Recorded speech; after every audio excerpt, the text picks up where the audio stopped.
ஜாலிமூட். ஒரு அழகிய குளத்திற்கு அருகில் ஒரு மரப்பொந்தொன்று இருந்தது. அந்த மரப்பொந்தில் சுண்டெலி ஒன்று வசித்து வந்தது. அந்த சுண்டெலிக்கு குளத்தில் வசித்த தவளையுடன் நட்பு ஏற்பட்டது. தினமும் அந்த தவளையும் சுண்டெலியும் சந்திப்பது வழக்கம். ஒரு நாள் அந்த சுண்டெலி தவளை நீரில் விளையாடி கொண்டிருப்பதை பார்த்தது. உடனே அந்த சுண்டெலி தவளையிடம், எனக்கு நீச்சல் கற்றுத்தர முடியுமா என்று கேட்டது. தவளையும், நாளை உனக்கு நீச்சல் கற்றுத் தருகின்றேன் என்று கூறிவிட்டு சென்றது.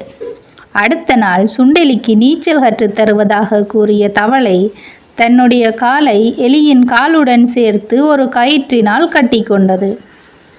அப்போது மேலே பறந்து கொண்டிருந்த கழுகு ஒன்று இவர்களை பார்த்து பிடிப்பதற்காக வந்தது.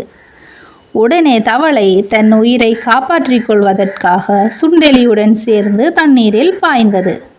தவளையுடன் சேர்ந்து சுண்டெலியும் தண்ணீரில் மூழ்கியது. சுண்டெலி மூச்சு திணறி இறந்து போனது.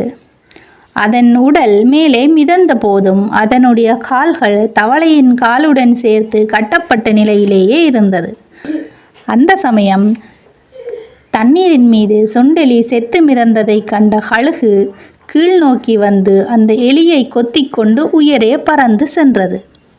அதனுடன் சேர்ந்து கட்டப்பட்டிருந்த தவளையும் பருந்தின் பிடியில் சிக்கிக்கொண்டது.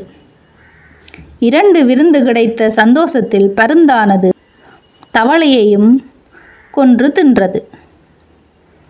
நமக்கு தகுதியானவர்களை மட்டுமே நண்பர்களாக ஏற்றுக்கொள்வதே சிறந்தது.